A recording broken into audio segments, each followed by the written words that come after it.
Мама, я женюсь. На ком, Рувимчик? На Яне. Она же не еврейка.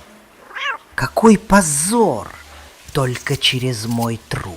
Мама, ее папа владелец металлургического комбината. Раздавлю.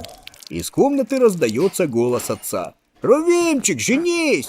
От позорами уедем в Штаты, а с похоронами я договорюсь.